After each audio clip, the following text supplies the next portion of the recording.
In the last class, we learned about 3 5G application scenarios. Today, we will discuss network technical standards of mobile communications. First of all, we need to understand what exactly a communications technical standard is. These standards are the technical specifications that must be complied with when producing communications products and implementing communications construction. They are important for every aspect of the industry. You may be wondering, why do we need these standards? Well, let's consider this mobile network where Zhao Hua wants to call his friend, Zhao Ai, to plan a weekend tour of Hangzhou's scenic West Lake. Zhao Hua loves Chinese brands. He uses a Huawei mobile phone, but Zhao Ai is a cosmopolitan young lady who loves international brands. She uses an iPhone. To make the phone call, the connection must go through base stations connected to a core network. The involved devices are not necessarily all provided by the same vendor. For example, the base station could be from Huawei, while the core network is built using equipment from other manufacturers. The products of many different companies are manufactured according to certain standards. In this way, no matter which product supplier is chosen, all the devices in the network can communicate and interwork with each other, providing standard network services for the customers of operators. Therefore, although Zhao Hua and Zhao Ai use different mobile phones to connect to different operators' networks, signals are processed and transmitted via multiple vendors' devices to make the phone call succeed smoothly. Because the devices we use conform to mobile communication standards, when we travel abroad, we can still use our own mobile phones to access wireless networks in another country. These standards make international roaming, WeChat, and other forms of social networking possible while we are abroad. So, these standards are extremely important. How are the standards of mobile communications generated? Who made them? First, we need to mention an important management organization, that is, ITU, the International Telecommunications Union. Communications technologies form a relatively complex, closed system. Each new generation of communications technology starts with the requirements raised by the ITU. With clear requirements formulated by the ITU, each technical standardization organization will develop detailed technical standards to guide and restrict the research and development and production of network devices and terminals. At the same time, all of the major companies and organizations involved start researching the new technologies. They test the practicality of the new technologies and propose standardized solutions.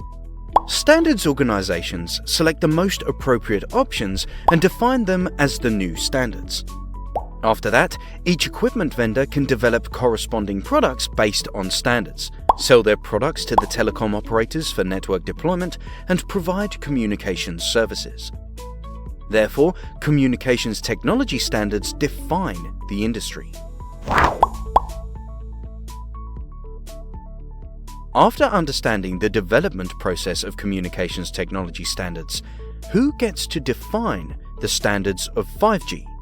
Currently, ITU and 3GPP are 2 very important international standards organizations in the field of mobile communications. The ITU defines the visions for 5G, the network KPIs, and the 5G network requirements. The 3GPP is responsible for standardizing 5G. They define and release the technical specifications to the public and produce technical reports. 3GPP is working with major equipment vendors and telecom operators to formulate 5G standards. 3GPP is a standards organization established in December of 1998. They are one of the most important mobile communication standards organizations. Its members include regional and national standards organizations, along with major equipment vendors and telecom operators. Over the past 20 years, 3GPP has released 13 versions of standards and has completed the technical standardization of WCDMA, LTE, and 5G.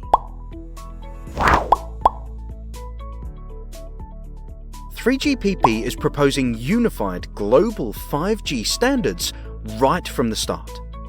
They want to fully consider the benefits of global roaming and economies of scale.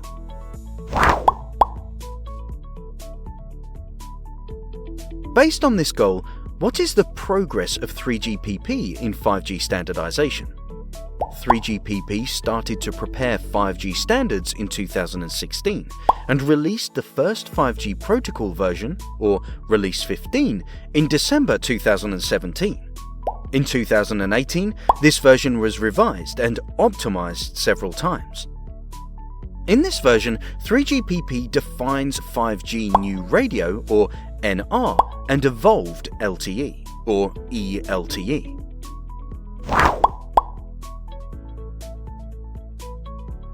eMBB is the primary focus of Release 15. In the later Release 16, 3GPP will define technical standards of MMTC and URLLC, which will be completed by the end of 2019. Then, 5G standards can provide support capabilities for all service scenarios, eMBB, MMTC, and URLLC, and achieve global commercial use in 2020.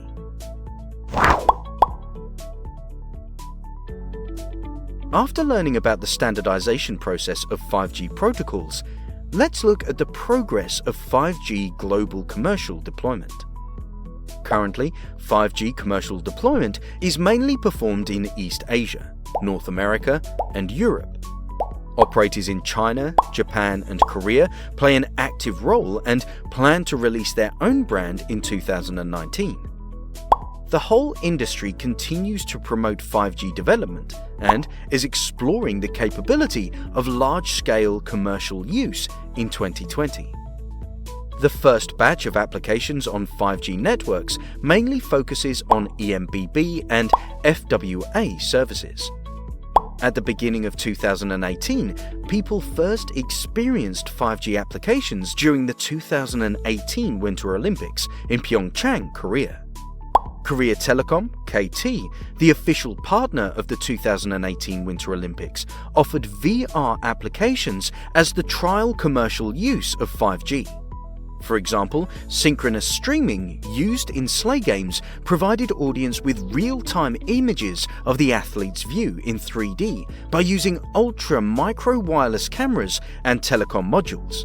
360-degree VR was used for ice hockey and skiing games. The audience were able to watch VR games when wearing devices.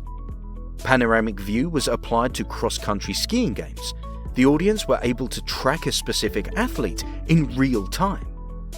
During the Pyeongchang Winter Olympics, 5G standards were not yet perfect. However, 5G technologies and application scenarios have been verified, which has played an active role in 5G industry development. For the Tokyo Summer Olympic Games in 2020, 4K will become the main medium, and NHK will pilot 8K services. It is also worth looking forward to the Beijing Winter Olympics in 2022. Chinese operators will actively promote the commercial use of 5G. At present, multiple operators worldwide have announced the commercial use of 5G networks. Verizon, an American operator, launched 5G FWA services on October 1, 2018. The brand is Verizon 5G Home, which provides FWA services for customers and ensures an over 300 megabits per second, a maximum of 1 gigabit per second internet service experience. Finland operator Elisa, UAE operator Etisalat, and Italy operator TIM have performed small-scale commercial use of 5G eMBB or FWA services. Although the current scope of commercial use is small, operators have confirmed the availability of 5G devices. This promotes the large-scale commercial use of 5G in the future. According to the Global Mobile Suppliers Association, or GSA, by the end of 2018, 192 operators in 81 countries had invested in 5G, including verification of 5G networks, licensed 5G field technical tests, and some 5G networks that have been built and put into commercial use. In this lesson, we looked at the 5G international standards organizations and reviewed the progress of 5G standardization and commercial use so far. That's all for this lesson. In the next lesson, we will discuss 5G network challenges.